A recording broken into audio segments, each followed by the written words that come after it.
Jamaah yang dimuliakan oleh Allah Subhanahu wa taala, anak kita tumbuh dengan pendekatan ataupun dengan pendidikan dari lingkungannya. Tidak hadir ayah dalam pertumbuhan mereka. Kalau bahasa yang lebih sederhana, ayah itu ibarat mesin pencari uang yang mendistribusikan uang untuk keluarga dan kebutuhan rumah tangga. Tapi ayah tidak hadir sebagai contoh uswatun hasanah.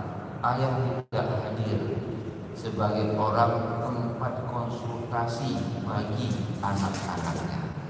Maka jemaah yang dimuliakan oleh Allah Subhanahu wa taala, sebenarnya menarik. Ada sebuah riset yang dilakukan, ini pernah dulu kita diskusikan dalam kajian kita di subuh ini, bahwa ada sebuah kajian yang dilakukan di dalam di sebuah tesis yang ditulis oleh Sarah binti Khalil bin Ummul Qura tentang dialog-dialog dalam Al-Quran yang berdampak terhadap pendidikan anak. Dia mengatakan bahwa ada 17 ayat dalam Al-Quran yang menunjukkan dialog antara orang tua dengan anak. 14 dialog itu adalah dialog ayah dengan anaknya, 2 dialog antara ibu dengan anak, dan 1 dialog tidak dijelaskan ibu ataupun anak, ibu ataupun ayah. Maka jemaah yang dimuliakan oleh Allah Subhanahu wa taala, pentingnya hadir ayah dalam rumah tangga itu sebagai uswatun hasanah, figur yang memberikan suri tauladan, yang mampu membangun dialog dengan anaknya sehingga anak-anak itu bangga ketika dia mendapatkan ayah yang Allah titipkan ayahnya kepada mereka. Maka jemaah yang dimuliakan oleh Allah Subhanahu wa taala, kita lihat bagaimana Nabi Ibrahim di dalam Al-Quran. Allah Subhanahu wa taala surah As-Saffat ayat 102 ini mengatakan, walamma balagha sa'ya qala ya bunayya inni ara fil manam anni asbahuka fanzur ma tara. Kita tidak membahas tentang kewajiban untuk berkurban dalam bab ini, tapi saya ingin mengangkat ketika Ismail mencapai umur Sa'ya ini mampu berusaha. Para ulama tafsir berbeda. Ada yang menyatakan antara umur 14 sampai 16 tahun. Lalu kemudian Ibrahim itu mengatakan, qala ya bunayya inni ara fil manam anni asbahuka fanzur ma tara. Wahai anakku, aku bermimpi untuk menyembelih kamu. Fanzur ma tara. Bagaimana pendapat? Ini perintah Allah. Tapi bagaimana perintah Allah ini bisa diterima oleh Ismail? Karena perintah ini juga sangat, artinya tidak masuk dalam logika kemanusiaan. Maka Nabi Ibrahim ini jemaah dimuliakan oleh Allah dalam ayat yang lain. Ini Allah katakan, wa izibtala Ibrahim bi kalimatin fa atammahunna. Ibrahim itu diuji dengan beberapa perintah. Wa atammahunna, dia mampu menyempurnakan perintah tersebut dan dilaksanakan dengan sangat sempurna. Dan perintah-perintah yang diberikan oleh Allah Subhanahu wa taala kepada Ibrahim itu tidak masuk dalam logika kemanusiaan. Salah satunya adalah menyembelih anak. Yang kedua, nanti di dalam surah Ibrahim ayat 37 itu menempatkan Hajar dengan Ismail di wadi ghairi zi zar'in inda baitikal muharram, di sebuah lembah yang enggak punya kehidupan. Berarti itu lembah yang menjadikan kematian. Tapi itu dilakukan oleh Nabi Ibrahim.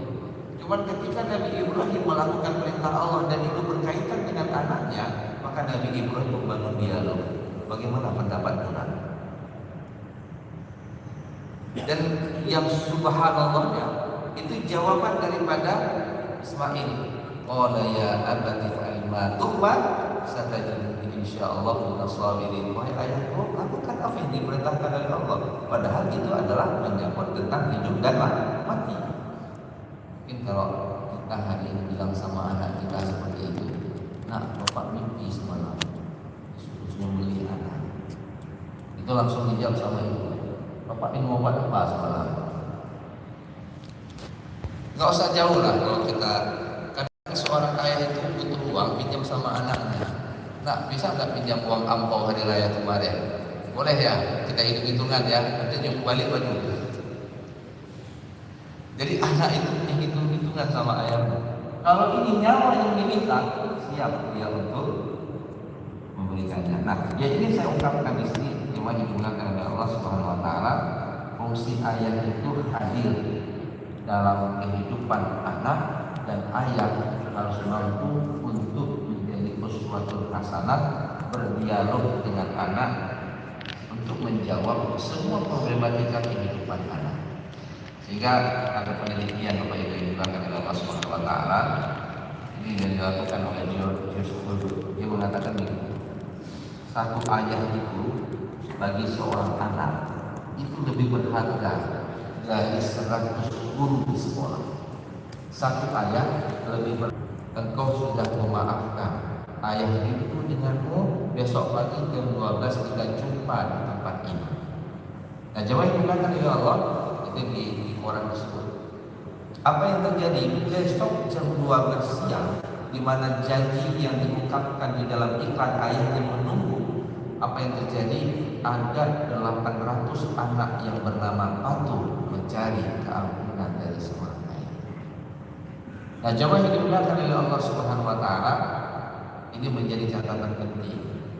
Kadang-kadang saya ketika melihat diri saya dan bapak-bapak, kita punya anak nggak pada? Ada. Sekarang kita sholat di masjid. Pertanyaannya, anak kita sholat nggak? Di mana anak? Sebelum kita pergi ke masjid, sudahkah kita membangunkan anak-anak kita? Yang perempuan, nak bangun, nak sholat tahajud, nak bangun, nak sholat subuh. Maka kalau kita kembali lagi kepada Rasulullah, ketika Rasulullah menjelang 10 malam yang terakhir, itu mengatakan wa aiqadha ahla. Rasulullah itu bukan bangun hanya qiyamul lail untuk dirinya sendiri, tapi kemudian dia membangunkan keluarganya. Nah, wahai ayah, kita punya tanggung jawab. Kita bukan menjadi mesin pencari uang, tapi bagaimana anak-anak kita itu bangga dengan ayahnya. Kadang-kadang saya berpikir, Bapak Ibu yang dimuliakan oleh Allah, misalnya begini, bapak punya anak laki-laki.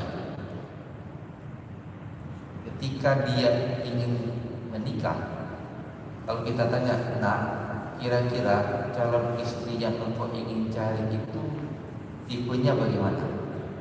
Bisa nggak anak kita sampai pada satu kesimpulan, saya akan mencari istri sebagaimana Umi, sebagaimana ibu saya. Bagi anak perempuan kita tanya, nak, Lindo yang harap kibat model, bisa nggak dia jawab, saya akan mencari calon suami sebagaimana ayah. Ini kita berarti kita berhasil menjadi ayah yang anak itu bangga dengan kita. Maka jamaah itu dilakukan oleh Allah Subhanahu Wa Taala. Kita lihat di ayat yang lain, surah Al-Baqarah ayat 133. Ini bagaimana ayah itu menjadi contoh bagi anak.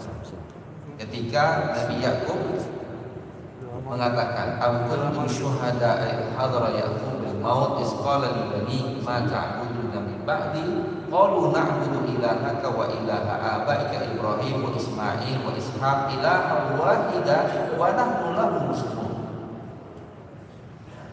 Ketika Nabi Yakub itu menjelang kematian, ada sebuah kegelisahan yang ada di dalam diri Nabi Yakub. Lalu dia mengatakan, "Isqala li bani," dia bertanya kepada anak-anaknya, "Ma ta'buduna min ba'di," wahai anak-anakku, apa yang engkau sembah setelah aku meninggal? Bapak Ibu, kadang-kadang kita takut kalau kita meninggal dunia, apa warisan yang kita tinggalkan kepada anak kita? Ingat Bapak Ibu, setiap anak itu membawa rezekinya masing-masing. Tidak ada kita tinggal warisan, dia akan tetap survive selama dia masih punya nyawa. Jadi setiap anak itu membawa rezeki. Gak usah jauh-jauh lah, kita rasakan kita dulu lah. Mungkin orang tua kita tidak meninggalkan warisan, kita masih hidup sekarang. Begitu juga dengan anak kita. Wa ma min dabbatin illa 'ala Allahi rizquha. Apapun yang melangkah di atas muka bumi ini, selama dia masih punya umur, maka dia punya budget rezekinya. Rezekinya habis, matilah dia. Jadi kalau kita meninggal dunia, tidak perlu risau apa yang kita tinggalkan warisan kepada mereka. Walaupun nanti di ayat yang lain, di surah An-Nisa ayat 9, Wal yakhshal ladzina law taraku min khalfihim dzurriyyatan dhi'afa. Hendaknya kita memang buat perencanaan, jangan sampai ketika kita meninggal dunia, anak kita kemudian menjadi miskin tiba-tiba. Dia sedang sekolah di pesantren, meninggal ayahnya, dia tiba-tiba ibunya akan menarik anaknya dari pesantren karena nggak sanggup bayar SPP. Nah, di sini kemudian ada perencanaan, tapi perencanaan itu harus kita lakukan bukan karena kita takut kalau kita mati rezeki anak kita putus. Ada yang lebih patut kita takutkan. Apa dia? Maka butuh Nabi Bani. Nak, kalau aku meninggal, ayah meninggal, kamu masih pergi ke sholat apa tidak? Kamu masih pergi ke masjid atau tidak? Ini yang harus kemudian kita risaukan, wahai para ayah. Nah, menariknya jawaban daripada anak-anak Nabi Yakub. Salah satu dari anak Nabi Yakub itu kan Nabi Yusuf alaihissalam. Apa jawabannya? Qalu na'budu ilahaka wa ilaha abaika Ibrahim wa Ismail. Ini yang menarik. Kami menyembah Tuhan yang ayah sembah. Nah, gitu. Dia nggak jawab, wahai ayah, kami menyembah Allah. Tapi ketika dia menyatakan kami menyembah Tuhan yang ayah sembah, artinya apa? Ayah selama ini menunjukkan kepada kami untuk menyembah Allah. Maka ketika kami meninggal, kami tetap melakukan apa yang selama ini ayah tunjukkan kepada kami. Kalau bahasa sederhana kita, nah kalau ayah meninggal kamu masih pergi ke masjid enggak? Ya, kami tetap akan pergi masjid. Di mana masjid? Tempat ayah kunjungi selalu. Kenapa? Ayah hadir membawa anak-anaknya, maka ketika ayahnya meninggal, tradisi yang dilakukan oleh ayahnya dilakukan oleh anak. Bagaimana kemudian tradisi itu bisa masuk kepada anak-anak kita? Maka seorang ayah harus hadir dalam kehidupan anak, baik itu anak laki-laki maupun anak perempuan. Maka jemaah yang dimuliakan oleh Allah, tanggung jawab pendidikan anak sebenarnya itu adalah tanggung jawab paling besar ada di pundak kita sebagai ayah, bukan. Maka jemaah yang dimuliakan oleh Allah Subhanahu wa taala, di dalam ayat ini bukan hanya kemudian Nabi Yakub bisa menghadirkan figur dia memberikan contoh kepada anaknya, dia mampu menghadirkan kakek dan neneknya. Ilahaka Ibrahim wa ilaha abaika Ibrahim wa Ismail. Itu kan kakeknya dari Nabi Yakub alaihissalam, yaitu Ibrahim dan Ismail. Artinya apa? Keturunan kebaikan ini diturunkan kepada anak-anak, dan yang menurunkan adalah ya. Maka jemaah yang dimuliakan oleh Allah Subhanahu wa taala, tugas kita sebagai seorang ayah, sekali lagi ingin saya tegaskan di sini, bukan mesin pencari uang. Tapi tugas kita melindungi semua kebutuhan anak kita, baik dari sisi materi maupun non materi.